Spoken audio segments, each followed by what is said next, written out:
खुल्लम खुल्ला पैसे बांट के पाकिस्तान के इदारों ने पैसे बांटे। इवन कि ओसामा बिन लादेन ने फंडिंग की थी, नवाज शरीफ साहब को पैसे दिए थे 10 करोड़ रुपए उस वक्त कि बीबी को इक़्तिदार से बाहर रखना है। लार्जेस्ट इदारों तक हर बंदा खा रहा है, किसी को चेक नहीं, ओपनली बात होती थी। MNA MPs जब इलेक्शन जीत गया कि उनको खरीदने बेचने की बातें होती थी। इस्टेब्लिशमेंट की फिर ना बन सकी, ना बीबी से बनी, ना नवाज शरीफ से बनी। इस्टेब्लिशमेंट की पाकिस्तान में कभी किसी से नहीं बनी।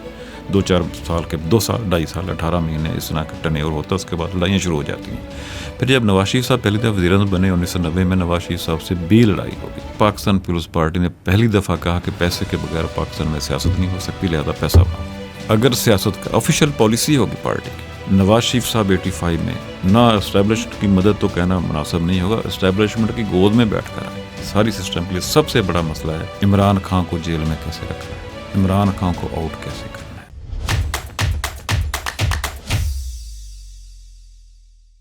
Assalamu alaikum everyone and welcome to another episode of How Does It Work, a podcast by Pro Pakistani. आज सीनियर जर्नलिस्ट अशरफ भाई is back on the podcast. एक तो बहुत बहुत शुक्रिया आपका आने का। आपने अगर इनकी पुरानी पॉडकास्ट नहीं देखी, I think he was on about month और 2 months ago, it was about the mafias in Pakistan. Please go watch that, वो भी बहुत अच्छी एपिसोड थी।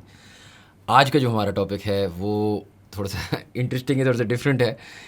हम ये समझना चाह रहे हैं कि पाकिस्तानी पॉलिटिशियंस जो हैं उनको इतना ज़्यादा पैसा कहाँ से आता है। पाकिस्तानी पॉलिटिशियंस से भी ज़्यादा शुरू में से करूँगा कि पॉलिटिशियंस। तो मैं एक स्टडी देख रहा था, आई थिंक 2020 की थी, जिसमें 66% ऑफ सेनेटर्स अमेरिका में वर मिलियनर्स।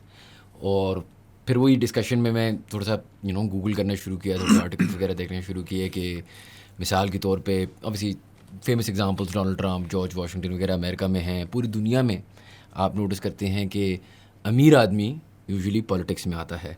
अगर मैं पाकिस्तान की आपसे बात करूं तो ऑब्वियसली डॉक्यूमेंटेड बिलियनर्स हैं, मोनिस इलाही है, शरीफ फैमिली है, भुट्टोज़ हैं, बहुत सारे डिफरेंट लोग हैं। इमरान खान की भी नॉट इंक्लूडिंग उनकी जो घर बनी गाले में आई थिंक 300 मिलियन की He is rich man. जी। तो बहुत सारे डिफरेंट अमीर लोगों की गेम है ये। तो मैं ये समझना चाह रहा था कि पॉलिटिक्स एक बिलियनियर बॉयज़ क्लब कैसे बन गया था, या शुरू से ऐसे ही था? आपके सवाल का वालिन जवाब तो जो अल्लाह देता है अल्लाह इनको पैसे देता है, वो ले रहे हैं। लेकिन आपका टॉपिक पॉलिटिशियन है, I will go with it. लेकिन ये इंतहाई दुख की बात है, आप भी, मैं भी, हम भी सारे पॉलिटिशियंस को डिस्कस करते हैं। हम किसी ब्यूरोक्रेट को डिस्कस नहीं करते, हम किसी बिजनेसमैन को डिस्कस नहीं करते, हम आर्मी के रिटायर जनरल्स को डिस्कस नहीं करते। अगर इनकी जो इल गॉटन मनी का साइज़ है, वॉल्यूम है, 2-3 पॉलिटिशियंस को निकाल के बाकी इतने उसमें इन्वॉल्व नहीं हैं, बहुत हैं, लेकिन साइज़ के लिहाज से देखें तो बहुत थोड़े हैं। अब ये आपने सवाल किया कि शुरू से ही ऐसे थे या with the passage of time हो गया। आई डोंट नो कि मैं क्यों खामखा बार बार मार्शल लॉ की तरफ जाता हूँ। हमारे बड़ों ने फातिमा जना का इलेक्शन लड़ा, लोग साइकिलों पे कैंपेन करते थे, कैंडिडेट्स के पास अपनी गाड़ी नहीं होती थी, इस्लामाबाद पिंडी आने का किराया नहीं होता था, लोग चंदा करके देते थे। अयूब खान ने जब वो उस इलेक्शन को मनूवर करना था, जितने भी लोगों को ख़रीदा गया था उनको परमिट्स दिए गए कि फैक्ट्री लगानी है, पैसे मेरे हैं, फैक्ट्री नहीं लगा सकता, परमिट आपको मिल गया, आपके पास कुछ नहीं है, मुझे आपको ब्राइव करना पड़ा था। मैं इन्वेस्टमेंट करके अमीर हुआ, बैठे बढ़ाए हो गए, 2-4 परमिट बेचे, 2-4 रूट्स बेचे, बसों के रूट भी इवन के बिकते थे। वो एक सिलसिला शुरू हुआ, लेकिन वो इतना ज़्यादा तेज़ी से नहीं चला।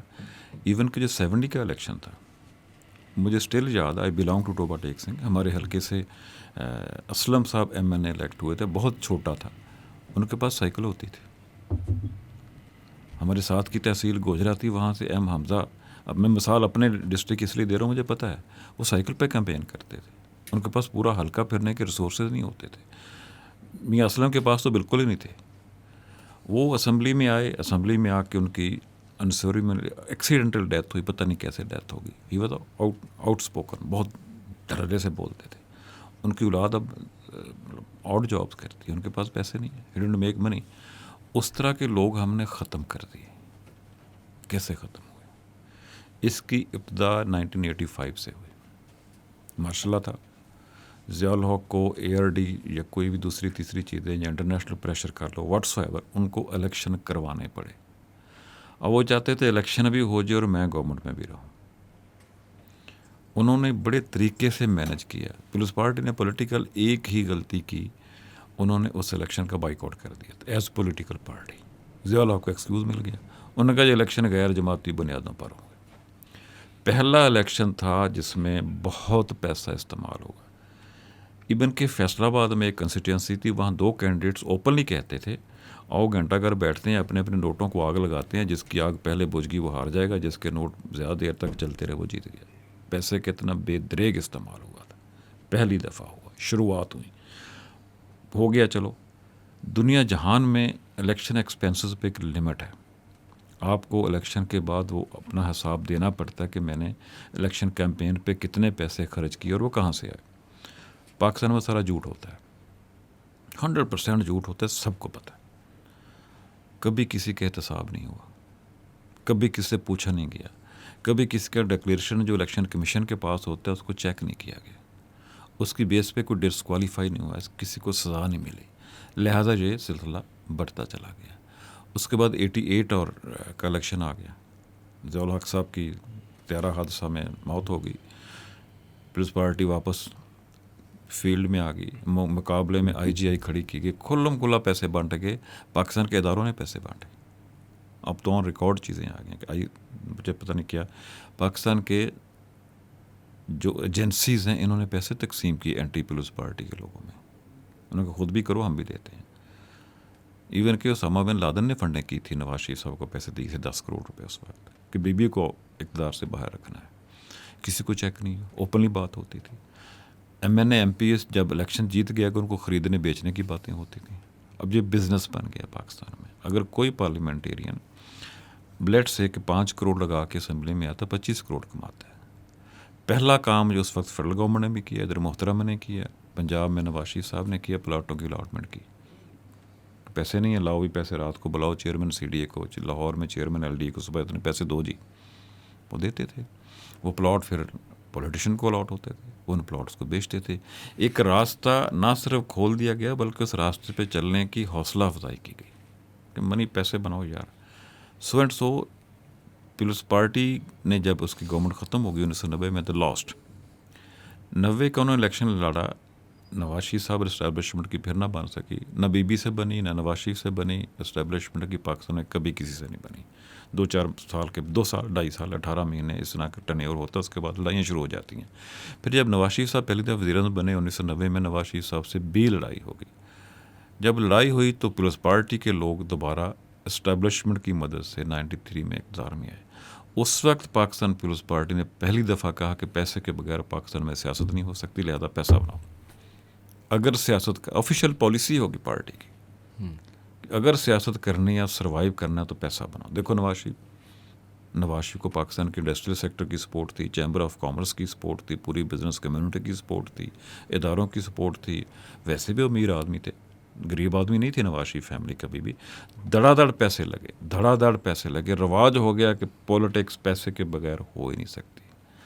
अब आप अगर इलेक्शन में आके पैसा लगा के आते हैं, फिर आप इतने अच्छे तो नहीं हैं खामोशी से बैठे, फिर उस पैसे को मल्टीप्लाई करने का काम शुरू है। Recently according to my knowledge KPK में सेनेट के इलेक्शंस नहीं हुए, स्पेशल सीटों का केस चल रहा है, कल उसका फैसला होगा, फिर इलेक्शन होंगे कि कौन कौन MPs हैं, स्पेशल सीट किस पार्टी को मिलती हैं। एक सेनेटर उन्होंने बनना, हमेशा बनते हैं, मशहूर नाम है, नाम नहीं लेता, लेकिन वो सेनेटर हैं KPK से। मैंने पूछा यार भाई आपका बंदोबस्त होगा ना? बंदोबस्त मेरा हो गया, मैं सेनेटर तो बन जाऊंगा। मैं किस पार्टी हूँ? मैं बज़ाहिर तो एक मजहबी जमात में हूँ, लेकिन आई डोंट बॉदर, मुझे नाम भी हूँ तो क्या। मैंने बंदोबस्त कर लिया। मैं कितना खर्चा? उन्होंने कहा 80 करोड़ रुपए। एक सेनेटर सेनेट में आएगा, अभी जो KPK में जब भी इलेक्शन होंगे स्पेशल सीट के बाद, 80 करोड़ रुपए की कमिटमेंट दे बैठा है वो, जिनसे उन्हें वोट खरीदने MP से। अब जब 80 करोड़ खर्चता है, वो क्यों खर्चता है? उसके मोटिव्स होते हैं, उसके इंटरेस्ट होते हैं, उसके बेनिफिट होते हैं। उनको आके पार्लियामेंट में बैठ के वो उनका अपने इंटरेस्ट का ख्याल रखते हैं, प्रेशर ग्रुप्स बनाते हैं, सब बनाते हैं। यही काम हो रहा है। आपने मिसाल दी अमेरिका की। अमेरिका के लोग लेजिस्लेटर, सेनेटर, जब उनकी जो असेंबली है उसके रुकन, कांग्रेस के रुकन है, उनकी हर चीज़ डिक्लेयर्ड होती है। अमीर लोग हैं, ठीक है, उनका टैक्स कितना पे किया, बिजनेस कहाँ से है, रिटर्न्स क्या हैं, उसका टर्नओवर क्या, हर चीज़ डॉक्यूमेंटेड है। अगर कोई गलती कहीं पकड़ी गई 20 साल पुरानी भी, फिर उस कारोबार नहीं कर सकता। उसको वो वहाँ का सिस्टम इतनी सज़ा देता है कि उसको पेनीलेस कर देता है। हमारे यहाँ कभी हुआ ही नहीं। हमारे यहाँ ये होता है कि अगर मुझे पकड़ते हैं, मैं कहते हैं इनको क्यों नहीं पकड़ा, ये भी तो चोर है। इनको पकड़ते हैं, वो कहता है उसको क्यों नहीं पकड़ता, ये भी तो चोर है। ये नहीं कहते यार सॉरी मैंने किया। उंगलियां दूसरी तरफ उठाते हैं, कभी किसी को नहीं पूछेगा, खा किसी भी पार्टी से उसका ताल्लुक हो। बिजनेसमैन को छोड़ दें, वो तो नेट में आते ही नहीं, वो तो पीछे बैठे मोहरे हिला रहे होते हैं, इस दुनिया में हिलाते हैं, वो तो एक अलग चीज़ है। लेकिन हमारे यहाँ मसला ये है कि हमारे पार्लियामेंटेरियंस के पास इल गॉटन मनी है, उसका सोर्स नहीं पता वो पैसे कहाँ से आए हैं, और उनको चेक करने के लिए, उनका एहतसाब करने के लिए अदारा बनता है, वो उनको पॉलिटिकल बेसिस पे तो पकड़ लेता है। अगर आप गवर्नमेंट की या हमारी इस्टेब्लिशमेंट की लाइन टो नहीं करते तो आप जेल में होते हैं।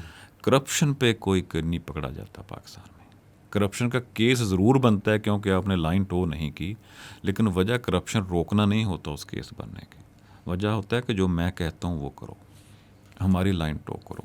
यही वजह है कि हमारी एक पार्लियामेंट, सियासत पार्लियामेंट नहीं कहना चाहिए, सियासत बन गई है कारोबार।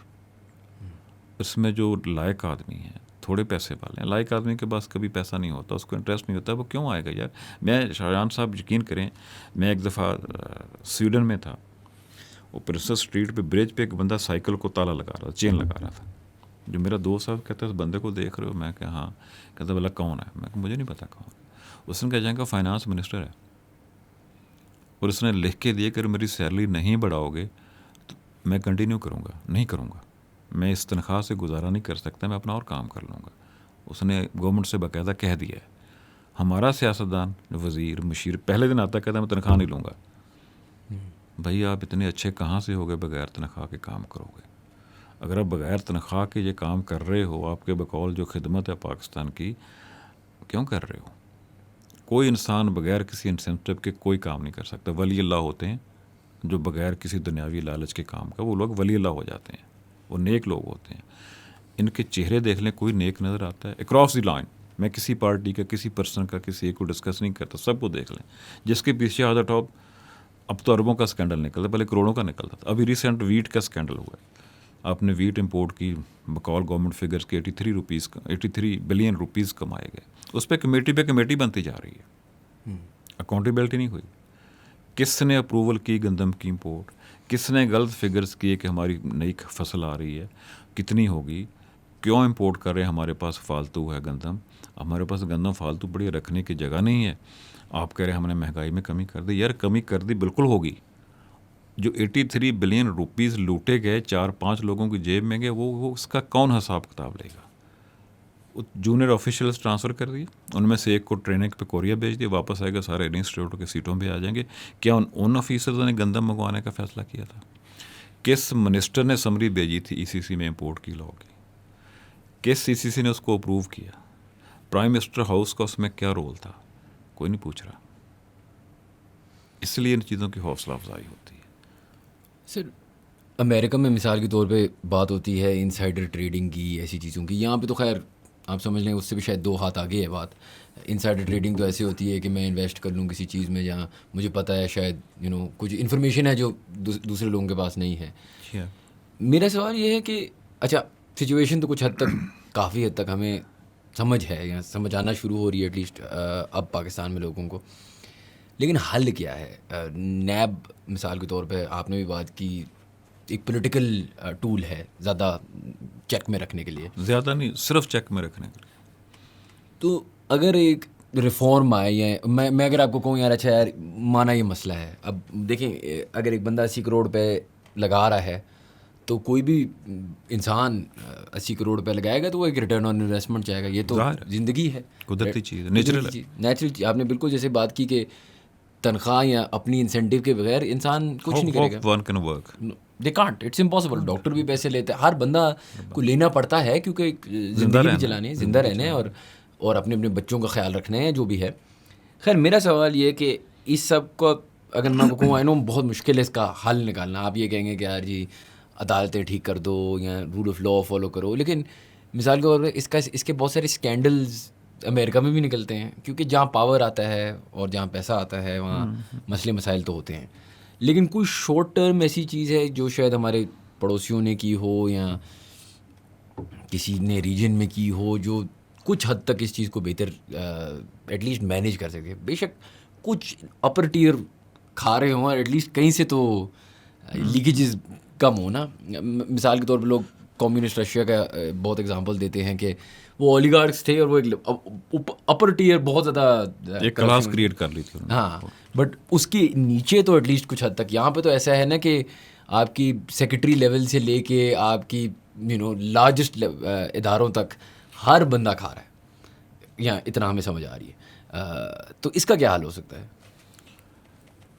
तो दो सवाल हैं। आपके पड़ोसी मुल्कों ने क्या किया? हमारे 4 पड़ोसी मुल्क हैं। इंडिया ने अपने अदारे इतने स्ट्रॉन्ग कर दिए, इंडिया के अदारा जहाँ हाथ डालता ना वहाँ लोगों की चीखें निकाल देता हो। नो माफ़ी। बहुत बेहतर है उनका अकाउंटेबिलिटी का सिस्टम, प्रोसिक्यूशन एंड कोर्ट्स बहुत स्ट्रॉन्ग है। लिहाजा वो दूसरा उन्होंने किया कि नई क्लास क्रिएट कर दी। मनमोहन सिंह ने ऐसी उनकी इकानमी को ओपन अप किया था, यंगस्टर्स आ गए। यंगस्टर मेहनत पे बिलीव करते हैं, करप्शन पे यकीन नहीं करते। इंडिया का करप्शन यंगस्टर मेहनत करके उसने इतने पैसे कमा लिए, उसको करप्शन की ज़रूरत ही नहीं रही। माफियाज़ वहाँ पे भी हैं। उसकी मिसाल मुझे नहीं देनी चाहिए थी, कंपैरेटिवली सबसे पीछे है वो, लेकिन बल उन्होंने एक हाथ डाला है। करप्शन को बुराई समझा जाता है वहाँ पे। पाकिस्तान में करप्शन को बुराई नहीं समझा जाता। पूछेंगे जी फलां शायान साहब कहते हैं बहुत अमीर आदमी है, बहुत अच्छा आदमी है, बड़े अच्छे ख़ानदान से, क्योंकि बहुत अमीर है, प्राइड लेते हैं लोग। मेरी ज़िंदगी में हुआ, हम देखते थे कि मोहल्ले में अगर कोई बंदा रिश्वत ले रहा था उसको बुरा समझा जाता, उसके बच्चों से लोग मिलते नहीं थे, उंगलियां उठाते थे कि यार वो नहीं वो करप्ट है यार। अब वो कॉन्सेप्ट चेंज हो गया। अब सोर्स ऑफ इनकम पाकिस्तान में कोई नहीं पूछता।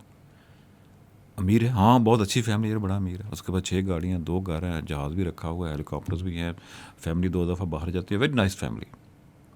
हमारे स्टैंडर्ड चेंज हो गए हैं। दूसरा हमारे साथ पड़ोसी चाइना है, वहाँ करप्शन बहुत है, अभी भी है, बहुत बड़ा वॉल्यूम है, लेकिन जो पकड़ा गया उसे सज़ाए मौत देते हैं, वो मार देती है। जो पकड़ा गया उसकी फिर माफ़ी नहीं होती। तीसरा पड़ोसी हमारा अफ़गानिस्तान था। अफ़गानिस्तान में पहला रजीम जो था अमेरिकन सपोर्टेड, दे वर हाईली करप्ट। मैं पाकिस्तान के बिजनेसमैनों से मिलता था, वो कहता जी पाकिस्तान से हमारी तजारत सेंट्रल एशियन स्टेट के साथ चल रही है, लेकिन जब हमारा ट्रक अफ़गानिस्तान में एंटर होता है तो हमारे वॉर लॉर्ड के हल्के में रिश्वत देना पड़ती है। तालिबान आए हैं जिनको हम ओजर्ड कहते हैं, जहल कहते हैं, इतना परफेक्ट सिस्टम उन्होंने दे दिया है। पाकिस्तान से अगर 3 कंटेनर भर के किसी चीज़ पे जाते हैं, 2 कंटेनर भर के जाते हैं, ओवरलोडेड होते हैं, अलाउड नहीं है सड़क पे इतना ओवरलोड, लेकिन जाते हैं। कराची से कंटेनर चलता है तोरखम तक, 70,000 उस ड्राइवर को दे जाते हैं, तो मुख्तलिफ चेक पोस्ट पर रिश्वत देनी है, आज का रेट है। जब वो अफ़गानिस्तान में एंटर होता है, उनके 2 कंटेनर्स के 3 बनाने पड़ते हैं। वही कारोबारी बंदा, वही बिजनेसमैन 2 कंटेनर को 3 में शिफ्ट करता है कि वहाँ सड़क पे ओवरलोड कंटेनर नहीं चला सकते। क्यों? कि जो पकड़ा गया वो शाम को मार देते हैं, या तो चौक में कोड़े मारते हैं, या उसकी गर्दन काट देते हैं, या उसको मिसाल बना देते हैं, इस तरह की सजाएं देते हैं। तीसरा पड़ोसी हमारा ईरान है। तीसरा ईरान है।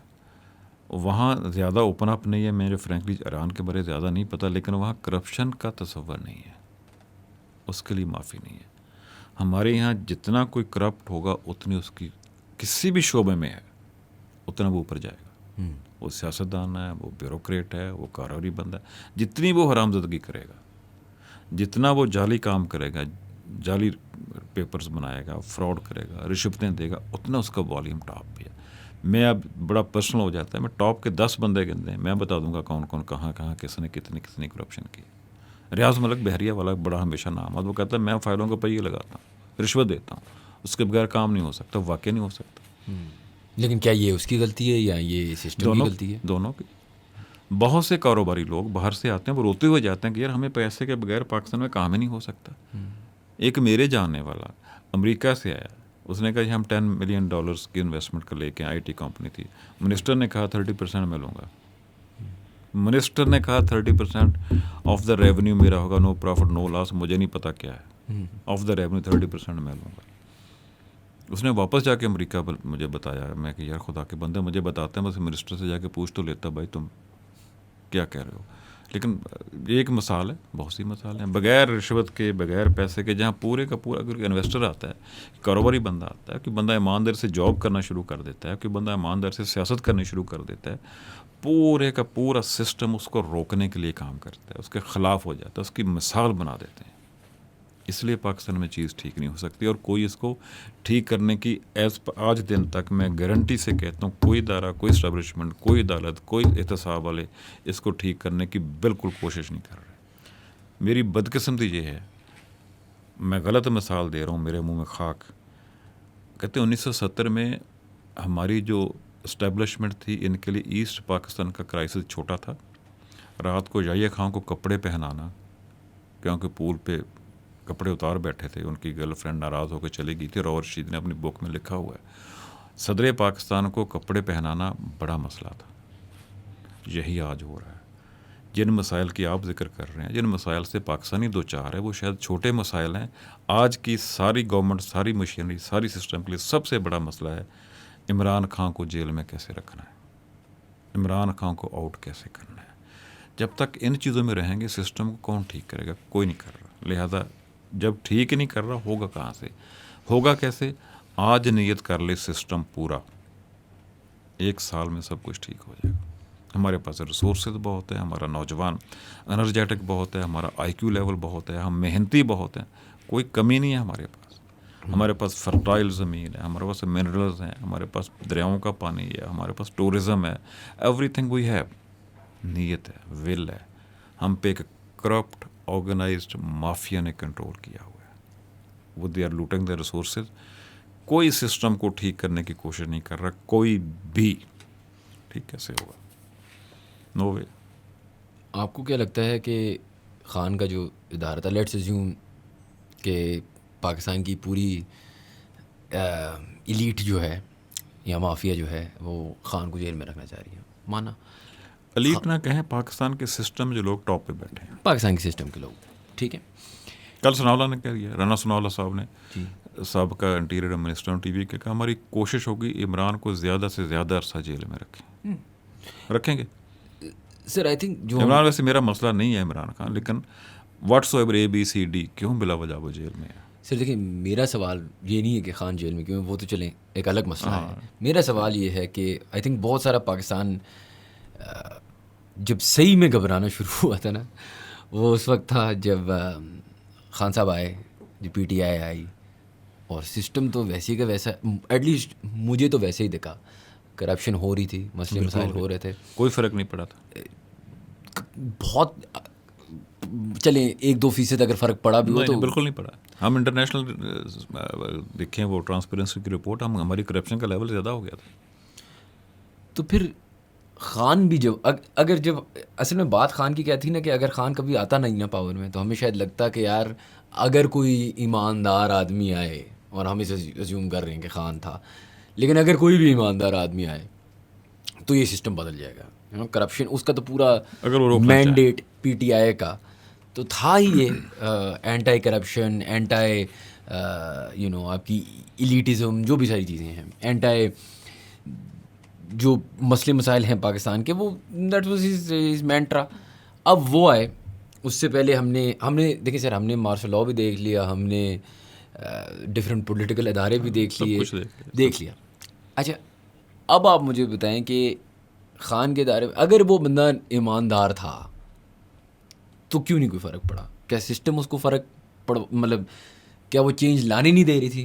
क्या वो लाना चाह ही नहीं रहा था? क्या वो बस एक स्लोगन था? क्या वहाँ पे क्यों नहीं चेंज हमें नज़र आई? मैं अर्ज़ करता हूँ, पाकिस्तान के 3 लीडर इस्टेब्लिशमेंट की मदद से इक़्तिदार में, पहले जुल्फ़िकार अली भुट्टो, इस्टेब्लिशमेंट की मदद से, इस्टेब्लिशमेंट के साथ मिल के, इस्टेब्लिशमेंट के साथ कंप्रोमाइज़ करके उन्होंने इक़्तिदार लिया।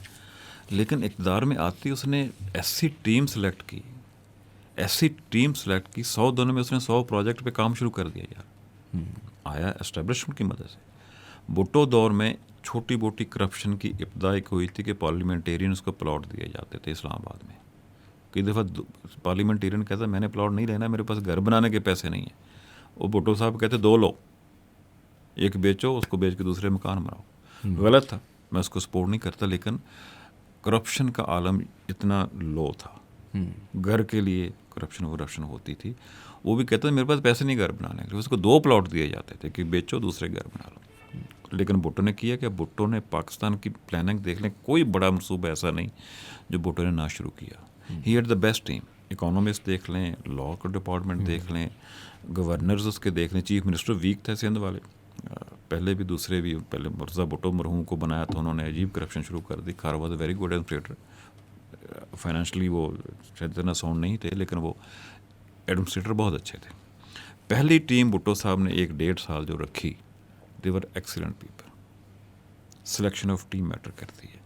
नवाज शरीफ साहब 85 में ना इस्टेब्लिशमेंट की मदद तो कहना मुनासिब नहीं होगा, इस्टेब्लिशमेंट की गोद में बैठ कर आए। आते किया क्या, करप्शन का वॉल्यूम बढ़ गया, करप्शन का लेना देना बढ़ गया। नवाज शरीफ साहब अपने MPs को कहते थे मेरे पास मजमूई काम ना लेकर आओ, सीटें बिकना शुरू होगी।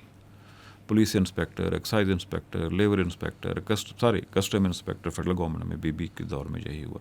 बैंकों की जॉब्स, फलां पटवारी, तहसीलदार, सब सीटें बिकी। सब जो इम्पोर्टेंट लोग थे, ना सिर्फ पॉलिटिशियन, सब इम्पोर्टेंट लोगों के भांजे भतीजे बेटे भर्ती हुए इन महकमों में। अब वो डिस्ट्रिक्ट लेवल के ऑफिसर्स बन चुके हैं। उन्होंने पूरे का पूरा सिस्टम हमारा बैठा दिया है। नवाज शरीफ की सिलेक्शन ऑफ, खुद नवाज शरीफ बहुत अच्छा एडमिनिस्ट्रेटर है, लेकिन बदकिस्मती से उसने जो टीम लेके सारी की सारी they are corrupt to the core. अब वो बिलियनर बन गए हैं, अब भी साथ हैं, दे आर लाइक फैमिली, इकट्ठे चल रहे हैं। Selection of team Nawaz Sharif की इसलिए नहीं थी कि मैंने सिस्टम को ठीक करना है, इसलिए थी कि मेरे इक़्तिदार को कैसे प्रोलॉन्ग करना है। तीसरे इमरान खान आए, एस्टेब्लिशमेंट की सपोर्ट से आए, उसके पास टीम ही नहीं थी। ना इमरान खान को पता था मैंने क्या करना है, ना उनकी टीम को पता था मैंने क्या करना है। एक बड़ा आर्गूमेंट PTI के लोग देते हैं इमरान खान के पास एक्सपीरियंस नहीं था, मैं इससे कतई इतफाक़ नहीं करता। BB 88 first time MN, first time prime minister, पूरा सिस्टम, पूरी इस्टेब्लिशमेंट बीबी के ख़िलाफ़, बीबी ने बहरहाल एक गवर्नमेंट चलाई। नवाज शरीफ 1990 में first time MN, first time prime minister, उन्हें गवर्नमेंट चलाई। इमरान खान 2018 में MN बने, प्राइम मिनिस्टर बने, उससे पहले 10 साल he was member of parliament. 2002 से लेकर 2007 तक, 2013 से लेकर 2018 तक एक दिन असम्बली नहीं आई, किसी स्टैंडिंग कमेटी की मीटिंग अटेंड नहीं की, कोई एडमिनिस्ट्रेटिव काम गवर्नमेंट की वर्किंग उन्होंने सीखने की कोशिश ही नहीं की। जो 10 साल बंदा पार्लियामेंट का हिस्सा रहने के बाद प्राइम मिनिस्टर बने और कहे मुझे तजुर्बा नहीं है, तो कर क्या रहा था? He should not be chief executive of a country. उसको 23 करोड़ के मुल्क का वज़ीर-ए-आज़म नहीं होना चाहिए। इमरान खान को बिल्कुल कुछ पता नहीं था। आज मैं ऑन रिकॉर्ड कहता हूँ, एक इमरान खान के दोस्त बड़े करीबी अमेरिका से है, बचपन के दोस्त है, रिच मैन, किसी इंटरनेशनल कंपनी के CEO है।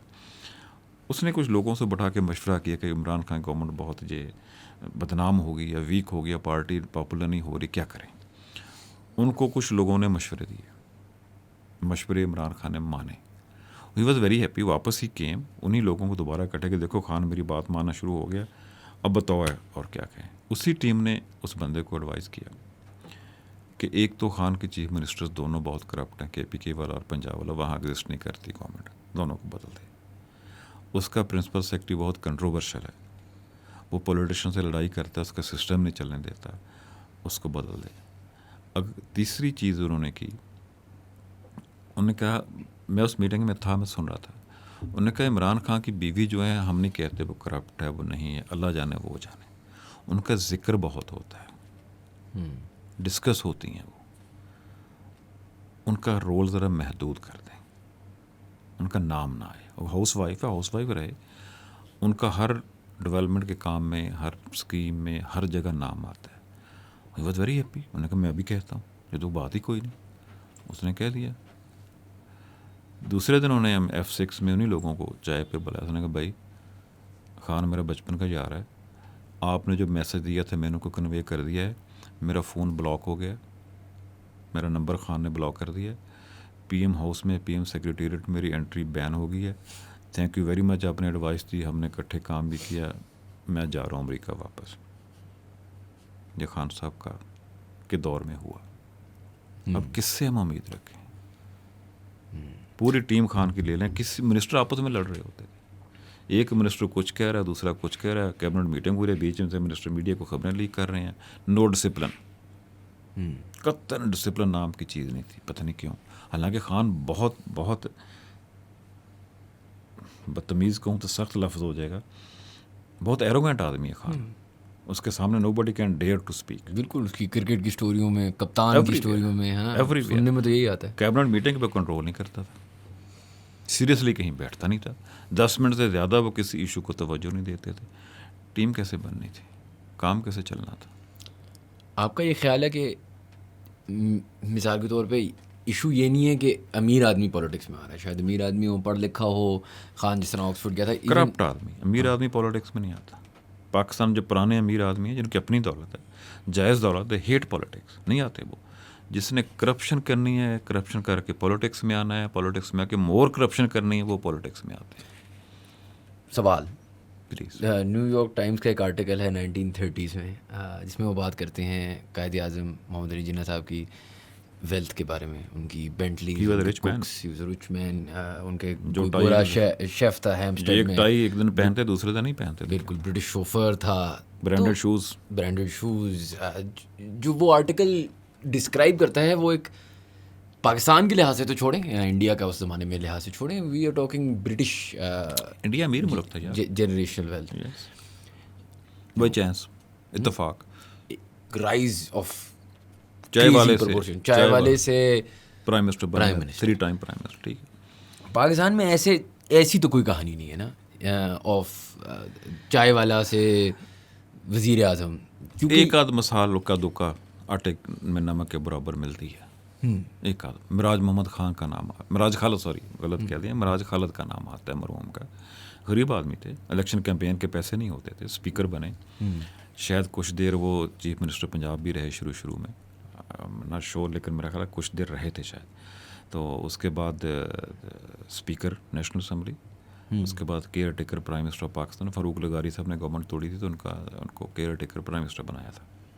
इसके अलावा मुझे कोई नाम नहीं याद आता कि जो आम आदमी उठ के, जिससे लंदन में बस ड्राइवर मेयर बन जाता है सादक। आप बताएं, अगर आजकल हम अब कायदे-ए-आज़म का जिक्र कर रहे हैं जी, कायदे-ए-आज़म अमीर आदमी थे, हाईली सबसे ज़्यादा फ़ीस लेने वाले वकील थे उस वक्त। बल्कि मैं एक दफ़ा, इट वाज 97 में, कराची पंजाब हाउस में जाके ठहरा। वहाँ पे जो एक मुलाज़म था, नाम भूल गया, वो कायदे-ए-आज़म का खिदमतगार था, ख़ज़ाती, उन्होंने उनके साथ काम किया हुआ था।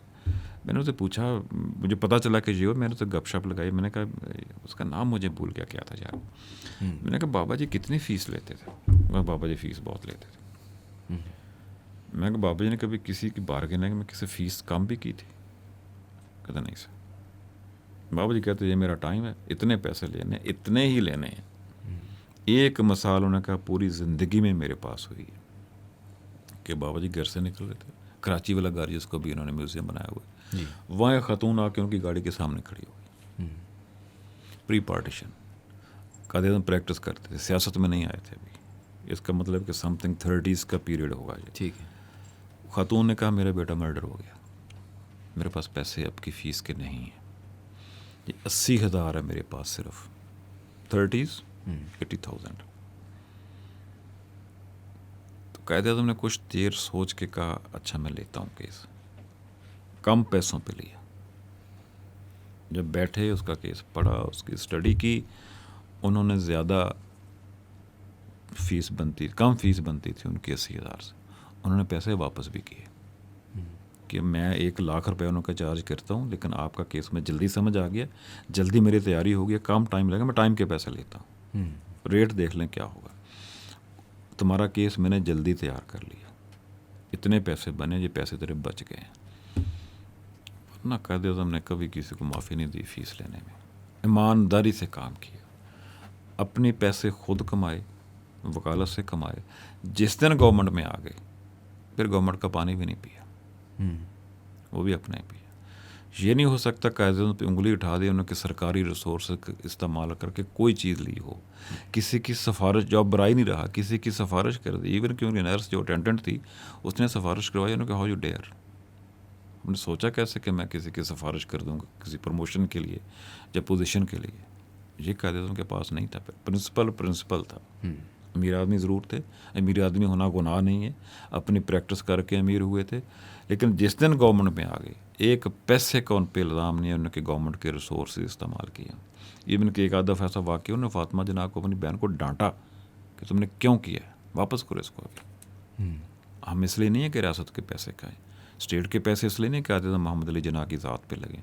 अगर मोहम्मद अली जिन्ना को ज़ाती काम करना है तो ख़ुद अपने पैसों से करेगा, अपने पैसों से उन्होंने किया। लेकिन अब तो जिस दिन कोई प्राइम मिनिस्टर बनता है, सिलसिला वैसे मियाँ नवाज शरीफ साहब ने शुरू किया, जिस दिन प्राइम मिनिस्टर बनता है उसी दिन उनका घर कैंप ऑफिस डिक्लेयर हो जाता है। उसका मतलब पता क्या होता है? उस घर की मेंटेनेंस, उस घर का किचन, उस घर के नौकर, उस घर की सिक्योरिटी सरकार के खाते से हो जाती है। अब जी गरीब आदमी तो नहीं है, क्यों कैंप ऑफिस डिक्लेयर करते हैं? मरी वाला घर कैंप ऑफिस होता है, रायगढ़ वाला घर कैंप ऑफिस होता है, माल्टाउन वाला घर चीफ मिनिस्टर का कैंप ऑफिस होता है। क्यों भाई? आपके गरीब आदमी हो, क्यों आप स्टेट के पैसे लेते हो? प्राइम मिनिस्टर हाउस में लेविश डिनर चलते हैं यार, हमें तो पानी पी के गुजारा करना चाहिए। 20-20 कोर्सेज के डिनर चलते हैं प्राइम मिनिस्टर हाउस में, लोग हम पे उंगलियां उठाते हैं। ये चीज़ें गड़बड़ करती हैं। मेरा वैसे इससे एक सवाल निकलता है, ये नहीं रिलेटेड कि करप्शन वगैरह, मैं ये कभी कभार सोचता हूँ कि जब एक इंसान पैसे बना लेता है, हलाल या हराम पैसे बना लेता है, तो क्यों ऐसी आपको लगता है एक डिज़ायर पैदा होती है पावर की? मैं अगर आपको मिसाल दूँ, एक मिसाल के तौर पे पाब्लो एस्कोबार है, ठीक है, मुझे पता नहीं कितनी दौलत, पता नहीं क्या कहते हैं, कितने $1 मिलियन के तो रबर बैंड आते थे जिसमें वो पैसे डालता था, पता नहीं क्या क्या कहानियाँ हैं। मुझे बड़ा अजीब लगा था वो जो शो भी आया, और उसके बारे में पढ़ते हुए कि यार एक आदमी इतने पैसे हैं इसके पास, लेकिन उसको बस उधर का प्रेसिडेंट बनना है, जो भी प्राइम मिनिस्टर बनना है। क्यों ऐसा है कि अगर आप छोड़ दें एक सेकंड के लिए करप्शन, मैं ये नहीं कह रहा कि करप्ट है या नहीं है, क्यों ऐसा होता है कि जब फैमिलीज़ में दौलत आ जाती है, ट्रंप का अगर मिसाल ले लें आप, इतने मिसाल हैं इस तरह के, हमने शुरू में बात की जॉर्ज वॉशिंगटन। ट्रंप ने ऑफिस को मिस, एक आध केस उस पर बना था कि उसने प्रेसिडेंशियल ऑफिस को मिसयूज़ किया वो तो अपने बना बेटे था, के कारोबार के। वो तो बना था। मेरा पॉइंट उससे पहले है, आने से पहले उसने आने का सोचा क्यों? क्या एक आदमी या इंसान की ये एक मतलब अल्टीमेट चीज़ पावर है? क्या पैसों से भी ज़्यादा मतलब नशा पावर में है? क्यों आपको लगता है कि लोग इस पावर के पीछे ऐसे भागते हैं?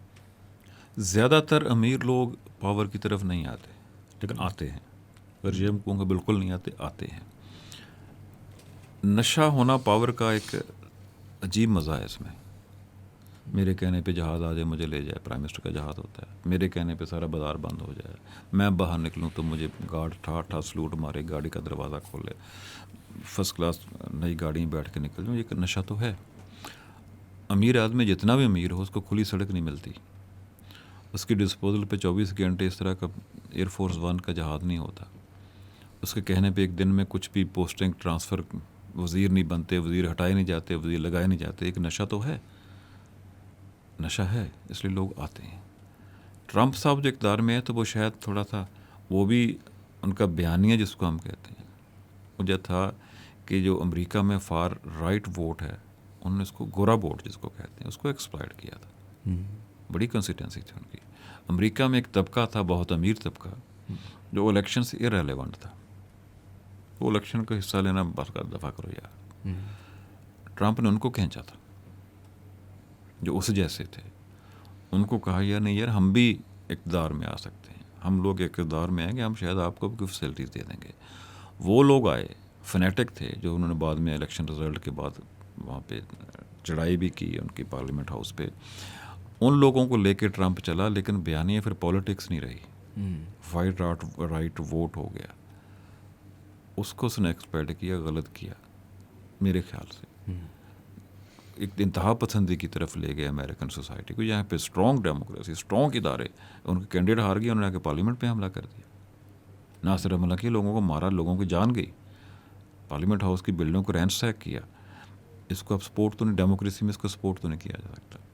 पाकिस्तान में तो एक अजीब ही है, लेकिन दुनिया में ऐसी भी बहुत सी मसाले हैं जो पाकिस्तान में बहुत कम है, शायद बहुत ही कम है। गिनूँ तो मुझे कोई बंदा नज़र नहीं आता जो अमीर आदमी ने चैरिटी का काम कि बिल गेट्स से क्या कर रहा है। क्या नहीं कर सकता? कुछ नहीं कर रहा है, चैरिटी के काम कर रहा है, पोलियो का ख़त्मा कर रहा है, पैसे भी बना रहा है, लेकिन वो उसका नशा शायद वो है।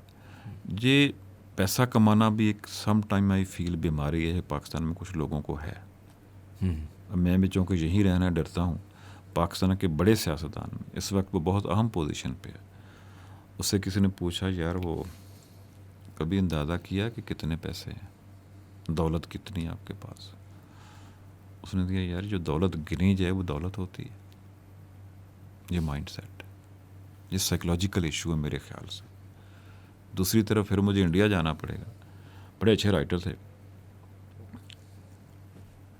खशवंत सिंह, पाकिस्तान से माइग्रेट होके गए थे, अमीर आदमी हो गए, उनकी कुछ आदतें ख़राब हो गई, अल्कोहलिक हो गए थे। उनसे किसी ने पूछा कि कितने की दौलत होनी चाहिए?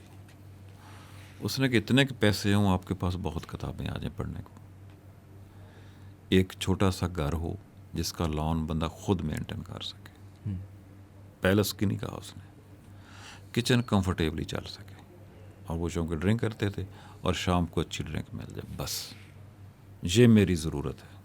मेरी ज़रूरत बिलियन रुपीज़ नहीं है, मेरी ज़रूरत महल नहीं है, मेरी ज़रूरत गाड़ियों का फ्लीट नहीं है, मेरी ज़रूरत बहुत बड़ी कोई स्टेट नहीं है, एग्रीकल्चर फार्म हाउसेज नहीं है। बस ये जितने पैसे होने चाहिए। मैं उसको अपने तरीके से ट्रांसलेट करता हूँ कि जिस बंदे में उसकी ज़िंदगी कंफर्टेबली गुजर जाए, खाने को रोटी मिल जाए, बच्चे स्कूल चले जाएँ, रहने को छत मिल जाए, वो मेरा तो ख्याल ज़रूरत की चीज़ें हो जाएँ, वो अमीर आदमी इसके बाद ये चीज़ें हों और उस पर मुतमईन हो जाए। हमारी सोसाइटी मुतमईन नहीं होती। जिसके पास घर नहीं है वो कहता घर हो जाए, घर होता है वो कहता मुझे फार्म हाउस चाहिए, फार्म हाउस हो जाए वो कहता मुझे पाकिस्तान के सारे शहरों में चाहिए। हो रहा है ऐसा, सारे शहरों में होता है, वो कहता मुझे दुबई घर चाहिए, दुबई से लंदन चाहिए, लंदन के बाद पेरिस चाहिए, पेरिस के बाद अमेरिका चाहिए। हमारे बहुत लोग हैं जिनके दुबई में घर हैं, लंदन में घर हैं, अमेरिका में घर हैं। एक फैशन बन गया। ये साइकोलॉजिकल इश्यूज़ हैं लोगों के। एक पाकिस्तान का सियासतदान ऐसा भी, इसने अपने सारे घर आज तक विजिट ही नहीं किए। मैं आपसे आखिरी सवाल पूछता हूँ, मैं आपके साथ और टाइम नहीं लेता। अगर हमने बात की भी थोड़ी देर पहले रशिया की, जिस तरह वो ओलिगार्क्स पैसे बना रहे थे, मार्शल लॉ में भी हमने देखा कि कुछ तबके बहुत ज़्यादा पैसे बना रहे थे, कुछ शायद नहीं बना। ये डिक्टेटरशिप में हमेशा होता है। जहाँ आमरीत होगी, ग्रुप ऑफ पीपल बहुत अमीर हो जाएगा, स्टेट के रिसोर्सेज को मिसयूज़ करेगा। अब आप मुझे बस ये समझा दें जाने से पहले कि ये बेहतर है या वो बेहतर है। इधर जहाँ हर इदारा, हर आदमी छोटे से लेके बड़ा आपसे पहिए या आपसे रिश्वत मांग रहा है, या आपसे ये ले रहा है या वो ले रहा है, या ये बेहतर है क्योंकि वो दुनिया जहाँ करप्शन ना हो रही हो वो तो ऑब्वियसली बेस्ट है, उससे तो बेहतर कुछ नहीं है। उस दुनिया में अगर हम नहीं पहुँच पा रहे, 70-80 साल हो गए नहीं पहुँच पा रहे, एकदम तो नहीं जा सकते, एकदम तो नहीं जा सकते, तो क्या आज का जो पाकिस्तान है, SIFC वाला जो पाकिस्तान है, या जो नया पाकिस्तान है, नया पाकिस्तान है, वो वाले पाकिस्तान में अगर कंसंट्रेट किया जाए दौलत को, तो इसमें फ़ायदा है या मसला है? हमारी बीमारी एक और होगी, जिसके पास इख्तियार है उस पर ज़िम्मेदारी कोई नहीं है। जो ज़िम्मेदार है, प्राइम मिनिस्टर ऑफ पाकिस्तान ज़िम्मेदार होता है हर चीज़ का, उसके पास इख्तियार नहीं है। बदकिस्मती से हमारी अफवाज ने जो समझ लिया कि वो हर काम कर सकते हैं, हर काम फिर होता नहीं है। जो बंदा हर काम में पड़ जाए ना, वो कहीं का नहीं रहता फिर। अब SIFC की आपने मिसाल ली, क्या SIFC ने हमारी करप्शन रोक दी? नहीं। क्या इदारों को मजबूत कर लिया? नहीं। क्या जजेस मेरिट पे फैसले देने शुरू हो गए? नहीं। क्या SIFC ने शुरू में कहा था 100 बिलियन इन्वेस्टमेंट आ रही है, आ गई? नहीं। हम 100 बिलियन से शुरू हुए पे 70 पे आ गए, अब 10 भी नहीं हो रही। क्यों? एक्सपीरियंस नहीं है इनका इंटरनेशनल कम्युनिटी से बात करने का, पता नहीं है कमिटमेंट क्या होती है, प्लेजेस क्या होते हैं, उनको फुलफिल करना क्या होता है, प्रोसीजरल प्रॉब्लम्स क्या होती हैं। जब तक हम इदारों को स्ट्रेंथन करके इंडिपेंडेंटली काम नहीं करने देंगे, कुछ नहीं होगा। अब बेहतर क्या है? डिक्टेटरशिप बेहतर है? डिक्टेटरशिप कभी भी बेहतर नहीं होती। डिक्टेटर को ठीक नहीं किया जा सकता, उसके पास बहुत इख्तियार होता है, वो ख़ुद को हर्फ आखिर समझता है, इंटॉक्सिकेटेड होता है विद पावर, लिहाजा डिक्टेटर का कुछ नहीं हो सकता, उसके दौर में कुछ ठीक नहीं हो सकता। सोवियत यूनियन की मिसाल देते हैं, ऑलमोस्ट डिक्टेटरशिप थी वहाँ पे, पार्टी की, पर्सन की नहीं थी, पार्टी की थी जी। क्या सोवियत यूनियन एक बहुत बड़े मुल्क के तौर पर सर्वाइव कर गया? जिस मुल्क का सारा east Europe, Balkan states, central Asian states, तो ह्यूज कंट्री, क्या वो सर्वाइव कर गया? नहीं कर सका। इसका मतलब सिस्टम ठीक नहीं था, काम ठीक नहीं हो रहा था। क्या दूसरी तीसरी और मसालें कुछ तरह की हैं, बादशाहतें सर्वाइव कर जाती हैं? नहीं करती। जब तक एक सोसाइटी को साथ लेके ऑन मेरिट सबको इक्वल चांस दे के यूरोप कर रहे हैं आप, ज़िंदगी आगे नहीं बढ़ाएंगे, सिस्टम आगे नहीं चलेगा। दूसरी आपने पूछा कि जो हमारा करप्शन बेस्ड सिस्टम है, इदारे ख़त्म हो गए हैं, पर्सनस इम्पॉर्टेंट हो गए हैं, ये ठीक है या डिक्टेटरशिप ठीक है? ये ठीक नहीं है, लेकिन इसमें ठीक करने की गुंजाइश होती है। डिक्टेटरशिप ठीक नहीं हो सकती। एक बंदे के पास इख्तियार होता है या एक ग्रुप ऑफ पीपल के पास इख्तियार होता है, वो किसी के नहीं सुनते, वो कहते हैं हम ही सारा कुछ कर रहे हैं। पाकिस्तान में अभी इख्तियार इस्टेब्लिशमेंट के साथ है, पास है, उनके पास एक्सपीरियंस नहीं है, जिससे हम बुरी तरह सफ़र कर रहे हैं, हमारे नुकसान हो रहे हैं। SIFC भी उसी की एक मिसाल है। नीचे आपका काम ठीक नहीं हो रहा, पे इदारे बनाए जा रहे हैं, एक और बॉडी बना दी। अगर जब ने यही इदारे बनाने हैं, सुपरवाइज कौन करेगा? SIFC ने एक टारगेट फिक्स कर लिया, नीचे काम कौन लेगा भाई? नीचे वाले इदारों को काम करने नहीं, ऊपर बैठे हैं आप, प्राइम मिनिस्टर ऑफिस बैठा है और ऑफिस बैठे हैं, पूछें भाई 3 महीने बाद ये काम क्यों नहीं किया? वो वेट सिस्टम में बेहतरी की गुंजाइश होती है। हम इस सिस्टम को बेहतर कर सकते हैं। ऑल ऑफ सडन नहीं होगा, ओवरनाइट नहीं होगा, लेकिन आज शुरू तो करें। ये सिस्टम अगर शुरू कर ले, हमारी अशराफिया, हमारी इस्टेब्लिशमेंट, हमारी पॉलिटिकल लीडरशिप, हमारी अदालतें आज सोच लें हमने इस सिस्टम को ठीक करना है, हम ठीक कर लेंगे। लेकिन हम ठीक कर नहीं रहे, ये अफसोसनाक चीज़ है। मैं पता नहीं कहूँ कि ना किस मुल्क का आर्मी चीफ है जो जाके एपिक्स कमेटी में ही बैठता है, वो इंटरनेशनल टूर्स भी करता है, वो इकॉनमी भी देखता है, वो सियासत भी देखता है। सवाए पाकिस्तान के किसी का नहीं है, उसकी जॉब नहीं है। जब तक जिसकी जॉब है वो नहीं करेगा, जो ज़िम्मेदार उसके पास इख्तियारात भी होंगे, जिसने इंसाफ देना वह इंसाफ देगा। हमारी अदालतें इंसाफ देती हैं? नहीं देती। जजेस के ग्रुप बने हुए हैं, सामने आज लाइव चल रहा होता है, जो चीज़ें बेहतर हो रही हैं, हमें इतना मायूस नहीं होना चाहिए। सुप्रीम कोर्ट के केसेस चलते हैं लाइव, हमें जजेस लड़ते नज़र आते हैं आपस में, लगता है जो उसके हक़ में उसके ख़िलाफ़ है। हम उनको एक होना पड़ेगा, उनको इंसाफ के लिए बैठना पड़ेगा, उनको दुरुस्त काम के लिए बैठना पड़ेगा। इसके बैठ सकते हैं अगर आज फैसला कर ले हमने इंसाफ के लिए बैठना है, किसी को सपोर्ट करने के लिए, किसी के ख़िलाफ़ के लिए नहीं बैठना। इस्लामाबाद हाई कोर्ट के जजेस ने लेटर लिखे, क्या हो रहा है उनका? जो लेटर लिखा, अगले दिन उसकी पता नहीं कौन कौन से वीडियोज़ आ जाती हैं, स्कैंडल आ जाती है, पहले क्यों नहीं आते थे? कौन है पीछे जो उनका? अनसीन फोर्सेस को अपने काम पे जाना पड़ेगा। इदारों को मजबूत करके काम करने की इजाज़त देनी पड़ेगी, इजाज़त दे के उनके एहतसाब को बहुत ट्रांसपेरेंट तरीके से कायम करना पड़ेगा।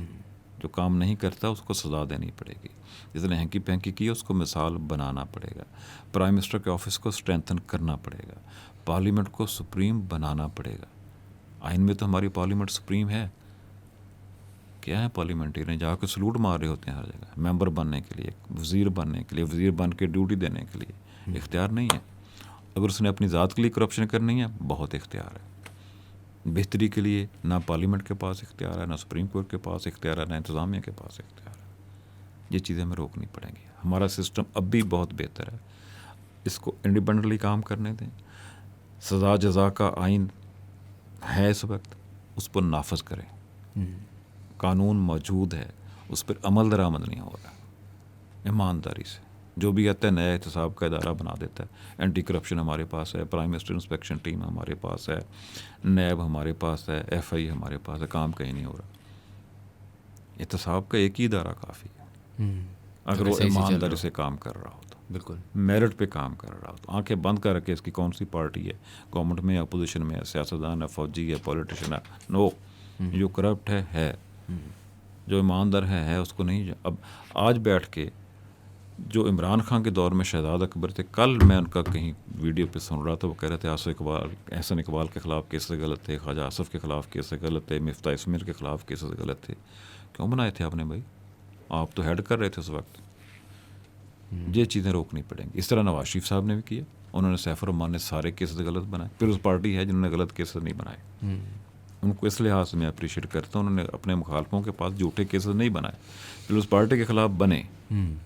नवाज शरीफ साहब ने पीपल्स पार्टी के ख़िलाफ़ बनाए, इमरान खान ने नून लीग के ख़िलाफ़ बनाए, सब ने सब के ख़िलाफ़ केसेस बनाए। गो के यूज़ हुए, उन्होंने खुद नहीं बनाए थे, केसेस बनाने वाले इदारे कि और ही थे। लेकिन ये प्रैक्टिस बंद होनी चाहिए।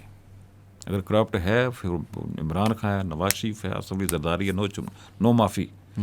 अगर वो करप्ट नहीं है, केस नहीं बनता, केस नहीं बनना चाहिए। अगर केस बन गया, केस बनाने वाले को सज़ा मिलनी चाहिए जिसने झूठा केस बनाया। यही इमरान खान के आज हो रहा है। इतने के केसेस उसके खिलाफ बने, शायद उसको भी नहीं पता। वो कह रहा है मैं इतना सेंचुरी नहीं कर सका कभी, डबल सेंचुरी। अब तो शायद 200 केसेस हैं, उसने खुद कहा था मेरे 200 शायद नहीं है, लेकिन बहुत केसेस हैं पूरे पाकिस्तान में। केसेस झूठे केसेस हैं, अक्सर केसेस झूठे हैं, एक आध शायद सच्चा भी होगा। ढूंढा जाता है कि इस केस में इसको कैसे अंदर रखना है। ये प्रैक्टिस बंद होनी चाहिए जो भी ये कर रहा है। इस प्रैक्टिस को ख़त्म किए बगैर, रूल ऑफ लॉ इंट्रोड्यूस करवाए बगैर, पार्लियामेंट को सुप्रीम किए बगैर, सुप्रीम कोर्ट को एक इंसाफ की अथॉरिटी माने बगैर, उसमें इंसाफ पर मबनी इंसाफ फ्राहम करने वाले जजेस अपॉइंट किए बगैर, जजेस की अपॉइंटमेंट का बहुत ट्रांसपेरेंट साफ शफाफ तरीका अपनाए बगैर सिस्टम ठीक नहीं हो सकता। ये मैंने ये अगर ठीक हो जाए तो क्या ही बात है। बड़ा मुश्किल काम नहीं है, विल की बात है, नीयत की बात है। विल ही तो मसला है सर। आई थिंक सबसे बड़ा आज का मसला बताया ना मैंने, आज का मसला ये है कि इमरान खान को जेल में कैसे रखना है। आज का मसला हमारे साहिब इक़्तिदार लोगों के लिए महंगाई नहीं है, बेरोज़गारी नहीं है, 6 करोड़ बच्चों का स्कूलों से बाहर होना नहीं है, 10 लाख बंदों का सालाना पढ़े लिखे लोगों का या एनर्जेटिक लोगों का जो पढ़े लिखे नहीं है, जो आना काम करना चाहते हैं, उनका पाकिस्तान से बाहर भागना, ये हमारी जो भी हुकूमत है या सिस्टम, उनका मसला नहीं है। उनका मसला सबसे बड़ा इमरान खान को जेल में रखना है। जब ये हमारी प्रायोरिटीज़ चेंज होंगी कि हमने सोसाइटी ठीक करनी है, पर्सन को पकड़ना या छोड़ना नहीं है, पर्सन को डी फेम या फेम नहीं देनी, तब तक ये सिलसिले ठीक नहीं होंगे। नहीं सर, इंशाल्लाह खैर होगी। अब और क्या कह सकते हैं। अल्लाह करे जी हमारी आवाज़ की सुने, इस पर अमल दरामद हो, इस मुल्क का भला हो। इंशाल्लाह। बहुत अच्छा मुल्क है हम जो। बहुत बहुत शुक्रिया आपका आने का सर। माय प्लेयर जी, my player. Thank you guys for watching. If you enjoyed the content, please do subscribe to our channel and we'll see you for the next podcast.